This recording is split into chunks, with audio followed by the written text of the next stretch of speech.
The Forgotten Murders, Shadows of the Strangler.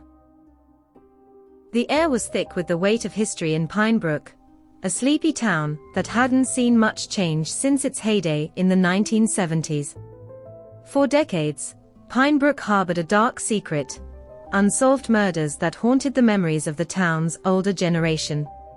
5 young women, each brutally strangled and left in remote, forgotten places, their bodies arranged like grotesque displays.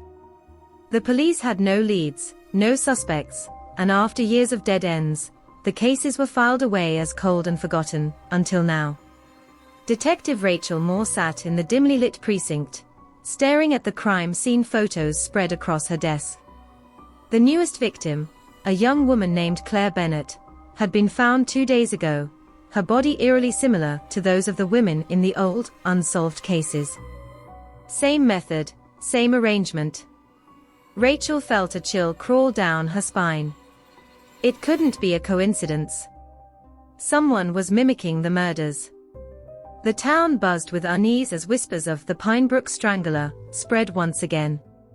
Rachel and her team re-examined the dusty files, checking the long-abandoned evidence, trying to find some link, something they might have missed. That's when Rachel received a strange call from the Pinebrook Assisted Living Facility. The facility had seen better days. Faded wallpaper and the faint scent of antiseptic clung to the air as Rachel followed a nurse down the corridor to room 14. Inside, sitting by the window in a worn recliner, was an old man, Arthur Grayson. His frail hands shook slightly, his skin thin as paper, and his eyes, though clouded by age, gleamed with something strange. Guilt. Fear. Pride? Rachel couldn't tell. Mr. Grayson, Rachel said softly as she sat across from him. I'm Detective Rachel Moore. I was told you wanted to speak with me.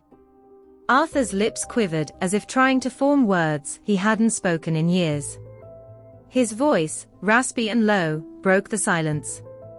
They were beautiful, all of them. Rachel's heart skipped a beat.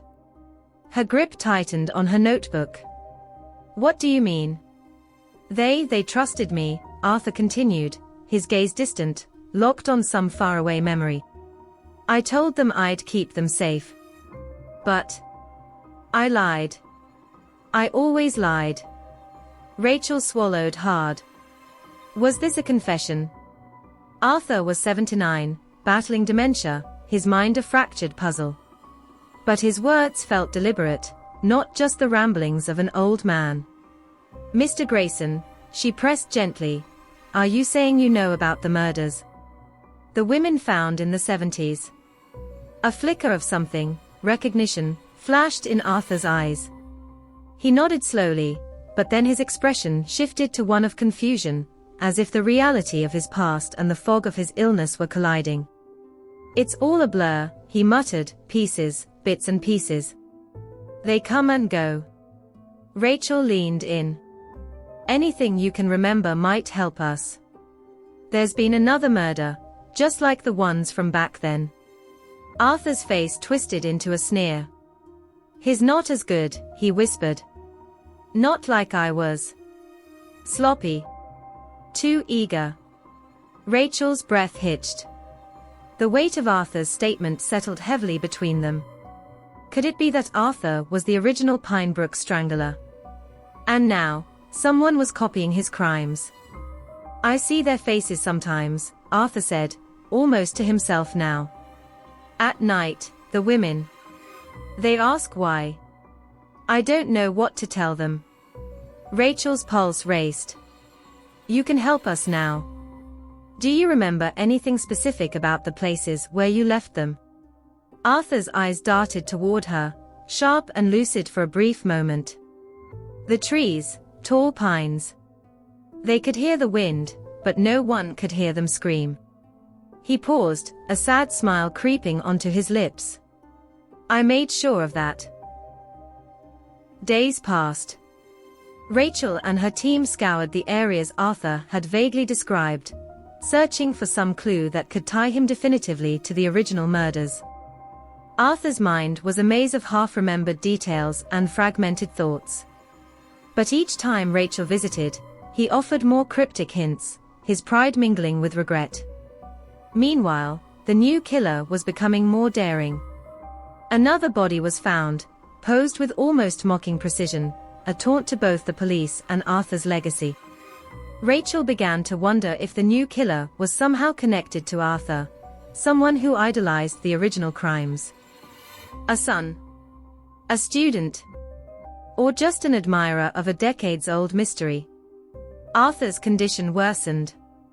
He would drift in and out of consciousness, sometimes lucid, sometimes lost in a fog.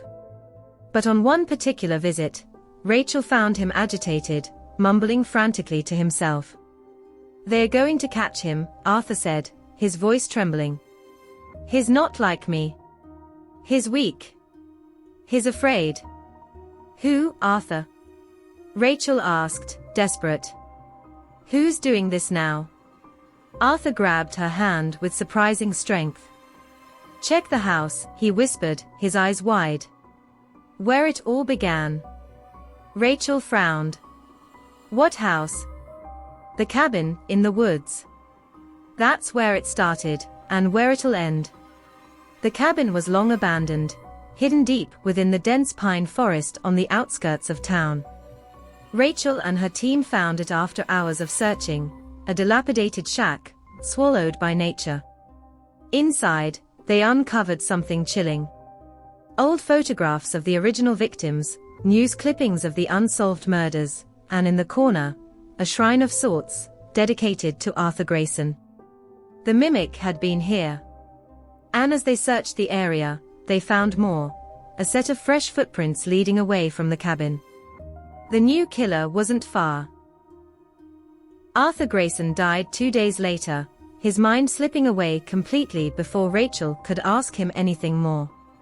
But his cryptic clues had been enough. They tracked the mimic to a nearby town and arrested him, an obsessive true crime enthusiast, who had discovered the old murders and sought to relive the grisly legend. As Rachel stood at Arthur's grave, she couldn't shake the feeling that justice hadn't truly been served. The real killer, the original Pinebrook Strangler, had gone to his grave with his secrets intact. Arthur had remembered just enough to help them stop the mimic, but not enough to face the full weight of his guilt. In the end, he had remained both proud and forgotten. If you were intrigued by the twisted memories of the forgotten murders, don't forget to hit that like button and subscribe for more gripping tales of mystery and terror. Turn on the notification bell so you'll never miss another dive into the dark corners of the past. Stay safe, and beware of what lurks in forgotten shadows.